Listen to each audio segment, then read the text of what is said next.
Bienvenue à tous dans cette nouvelle vidéo. On se retrouve pour la troisième et dernière analyse de ce 30 août 2022 sur les Pokémon de la septième génération et on continue sur les fabuleux, enfin les Pokémon de fin de Dex de la génération pour parler d'un Pokémon qui, on peut le dire, fait partie de ces Pokémon parfaits. On peut même dire que c'est un des Pokémon les plus parfaits du jeu. Il est évidemment bien connu depuis son apparition pour son immense force et son immense potentiel. Évidemment, Marshado, un Pokémon qu'on ne présente plus maintenant, Pokémon fabuleux du coup de la septième génération. Alors Marshado, on peut également le dire, c'est un Pokémon qui est assez unique dans le jeu. Pourquoi? Eh bien, c'est son double type déjà. Il a un double type combat spectre. Et combat spectre, aucun autre Pokémon du jeu ne possède cette combinaison de types. Et pourquoi c'est extrêmement fort? Parce que c'est la seule combinaison de type actuellement dans le jeu. Si tu exclus évidemment Zoroark 18 et Zorua 18 qui sont pas officiellement ajoutés, il me semble, eh bien, il n'y a aucun Pokémon dans le jeu qui ne résiste naturellement à ces deux combos de stab, en dehors des Pokémon que je viens de citer, qui pour l'instant ne sont donc pas revenus officiellement, enfin ne sont pas implantés officiellement, tout du moins, sur jeu officiel. Alors je sais pas, hein, parce que le Home, ils ont peut-être dû faire des mises à jour depuis, je n'en sais rien, mais en tout cas voilà, hein, tu peux pas te servir de ces Pokémon là dans le jeu. Et du coup, eh ben avec son double type offensivement, il touche tous les Pokémon au moins sur le node, ce qui fait que c'est un Pokémon, tu n'as pas besoin de lui mettre des tonnes de coverage à côté de ses moves offensifs, un petit peu à l'instar de Mimikyu qui est un petit peu ressemblant. Il y a que Nemelios et Elionso qui résistent à son combo de stab, mais ils ne sont pas revenus en huitième génération dans Pokémon épée bouclier, et donc par conséquent eh bien lui il a à peu près la même chose que Marshado finalement, sauf que Marshado lui il est beaucoup plus fort hein, que Mimikyu sur de nombreux points. La seule chose c'est que Mimikyu lui il a son talent de déguisement qui lui permet de tanker un coup assez gratuitement sans prendre bon il y a des dégâts de gratte maintenant s'il perd le déguisement, mais sinon il a un tour gratuit. Il a un tour gratuit tant que le déguisement n'est pas tombé quasiment. Ouais, ce qui n'est pas le cas de Marshado, mais lui, Marshado le compense avec beaucoup d'autres choses, évidemment. Et en fait, Marshado, avec ce double type, donc du coup, surtout que ça combotte le type combat. Alors le type combat est offensivement extrêmement fort, c'est même un stab super efficace sur le type acier, hein, ce qui n'est pas le cas de Spectre fait de Mickey du coup, qui n'a pas de stab super efficace sur le type acier. Et en plus de ça, le type Spectre, eh bien en fait, il a une excellente couverture neutre, et c'est pour ça que comboter au type combat, c'est aussi fort. En fait, le type spec, peu importe le type avec lequel tu le mets, offensivement, ce sera toujours très fort parce qu'il apporte toujours son coverage note excellent. Et d'ailleurs, c'est le meilleur stab note du jeu, hein, le type spectre.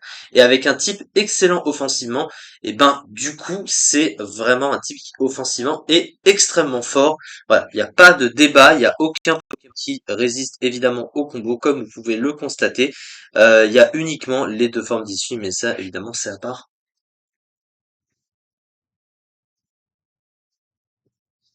Donc, du coup, on enchaîne avec la suite. Alors, qu'est-ce qui rend à côté ce Pokémon si parfait en plus de son combo de stab?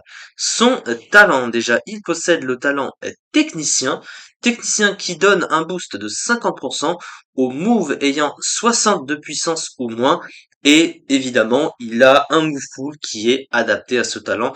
Et du coup, c'est évidemment très très fort, hein, il n'y a pas de débat là-dessus. Mais on va revenir sur le MOOC Pool après. On va parler de ses statistiques. Ses statistiques, alors qu'est-ce qu'il a au niveau du coup côté offensif? Il possède 125 en attaque, 90 en attaque spéciale, donc il a une très bonne attaque, une attaque spéciale plus faible, mais de toute façon il s'en sert pas vraiment, hein, c'est vraiment principalement son attaque bien sûr. À côté, il a une excellente vitesse de 125 qui pour le Uber est excellente, hein, évidemment, qui lui permet de dépasser un grand nombre de Pokémon. La majorité des gros Pokémon du Uber sont dépassés. Même des Pokémon de légendaires du Uber qu'on considère comme corrects en vitesse, genre Palkia avec 100 en vitesse, il le dépasse, donc c'est quand même très fort.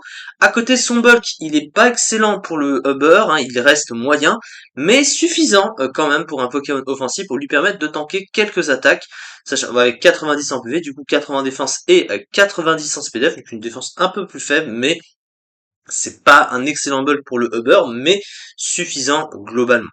Donc du coup, c'est un peu une sorte de Pokémon presque Glass Cannon, on peut le dire, même si bon, il a pas un bulk de chips comme dit Moret.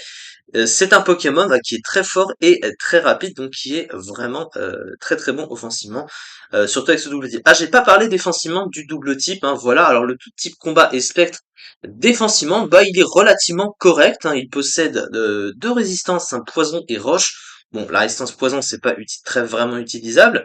Par contre, la résistance au piège rock, c'est très fort. La double résistance insecte, c'est la double résistance à la fameuse capacité demi-tour. Et il a deux immunités, combat et normal, pour quatre faiblesses qui sont certes gênantes, hein. Au type fée, évidemment, c'est très gênant. Le type vol est très populaire. Le type spectre est très populaire avec Marshadow lui-même, du coup. Le type 6, c'est moins gênant, mais ça reste parfois utilisé.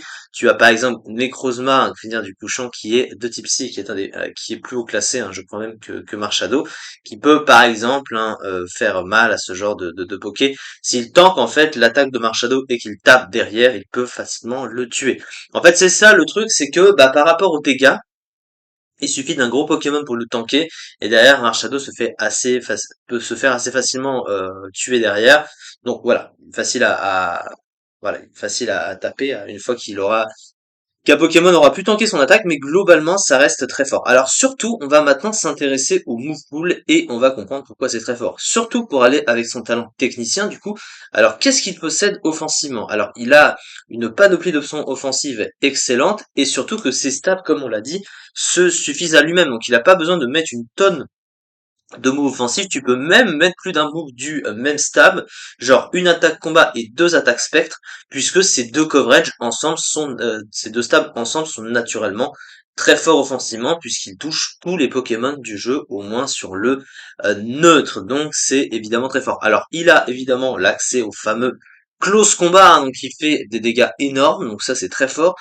Il possède l'accès à une priorité stabée qui n'est autre que Shadow Sneak, ombre portée qui fonctionne avec Technicien, donc c'est très fort, et d'autres petites choses à côté, notamment Tombe Roche, hein, qui peut baisser la vitesse de l'adversaire et qui fonctionne également avec Technicien. Il a une attaque signature, une des meilleures du jeu, qui s'appelle Spectratif ou Kleptomane en français, qui a pour effet, si l'adversaire tente de se booster, eh bien vous lui retirez les boosts qui s'est mis, vous les appliquez à vous-même avant d'effectuer le calcul des dommages. Donc en gros, si l'adversaire se booste à plus 4 avec une conobidon, vous lui volez son boost à plus 4 et vous tapez derrière avec votre attaque qui a 90 de puissance. 100% de précision, donc ça fait 135 de puissance quand même pour cette attaque.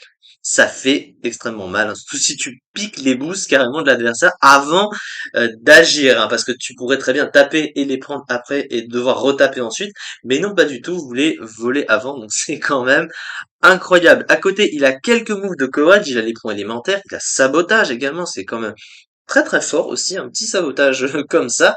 Et puis quelques moves, bon, il a coup bas, et c'est pas forcément utile, évidemment, vu qu'il a ombre portée. Lame de roc également, psy coup de boule aussi. Bon, globalement, il a ses deux stabs, donc ça se suffit à lui-même. Donc il n'a pas vraiment besoin de plus. Il a aussi Forte Paume hein, qui profite de technicien. Alors à côté, sur le plan du soutien, il est restreint, mais c'est plutôt un Pokémon très offensif, donc au final c'est pas trop grave. Alors au niveau du setup, il a que Gonflette, qui est certes limité, mais bon, ça reste toujours ça de prise, donc ça booste la défense en même temps. Voilà, un petit dans Slam à côté, ça n'aurait pas fait de mal, mais bon, il est déjà très très fort, hein, vous vous doutez bien. Et à côté, bon, il a pas énormément de trucs sur le plan du soutien, mais c'est pas vraiment son rôle de toute façon. Et là, il est quand même très très fort avec son potentiel offensif. Donc au final, c'est son rôle et c'est comme ça qu'il est très très fort. Donc on va pas y toucher évidemment. Alors on enchaîne de suite avec la fiche stratégique de ce cher Marshado, très importante. Alors Marshado possède une excellente combinaison de stats qui lui laisse toucher tous les Pokémon du tiers pour des dégâts au moins neutres. Il a un très bon move pool qui lui donne une priorité avec ombre portée, ainsi qu'une attaque signature excellente, Kleptomane. Un bon talent technicien, une très bonne vitesse et attaque, mais malgré sa bonne vitesse et son accès à ombre portée, Marshado a du mal contre les Pokémon plus rapides comme Zacian qui peuvent encaisser ombre portée et le mettre KO en retour. En raison de son bulk assez mauvais, comme Wallbreaker, Marshado peut avoir du mal contre certains Pokémon comme Predasteri et Eternatus qui peuvent venir sur Marshado et se soigner. Il ne peut pas Dynamaxer, Mais ça, le Dynamax a été banni du Uber, je le rappelle, ce qui est quand même incroyable. Donc de toute façon, les autres Pokémon ne peuvent pas Dynamaxer non plus. Donc ça, c'est pas très grave si les autres ne peuvent pas Dynamaxer. Évidemment, alors après, c'est vrai que sur console, c'est autre chose, mais je sais pas, peut-être qu'il peut Dynamaxer lui sur console, je ne sais pas trop. À ce niveau-là, mais en fait, il suffit simplement d'un bon Pokémon défensif, hein, qui puisse tanker, un Pokémon pour le brûler ou pour l'empêcher, hein, finalement, d'être très très fort. Par contre, vaut mieux pas essayer de se setup sur lui parce que à cause de son attaque signature, bah, ça risque de faire un petit peu mal quand même. Mais voilà, Marshado est évidemment excellent. C'est un Pokémon, tu peux le mettre dans n'importe quel team. Il s'intégrera forcément toujours avec, parce qu'il a tout naturellement pour être parfait. Voilà, avec son type, son talent, son move pool, ses stats offensives et de vitesse. Bref, ce Pokémon est incroyable. Il n'y a pas de débat là-dessus. C'est un des meilleurs Pokémon du jeu. Il est à la fois le meilleur Pokémon de type combat et le meilleur Pokémon de type faible du jeu. Donc c'est quand même pas rien, hein, il faut quand même le dire. Et du coup, bah, dans les usages, il est septième du joueur le mois dernier avec 23,20% environ. Donc, voilà, plus d'un cinquième des teams du jeu était joué avec ce Poké. Donc, voilà, il est en dessous de quelques Pokémon, mais pas 6 Pokémon. Bon, Yveltal, évidemment, Necrozma 2 semaines, Eternatus, Kaya Shadow. Bon, ça, c'est des gros monstres, évidemment. T'as des monstres plus forts que lui. Et voilà. Et du coup, c'est ça pour cette vidéo. On se retrouve du coup demain pour la suite des analyses sur les Pokémon de la septième génération. Merci beaucoup de m'avoir suivi et à très vite pour la suite.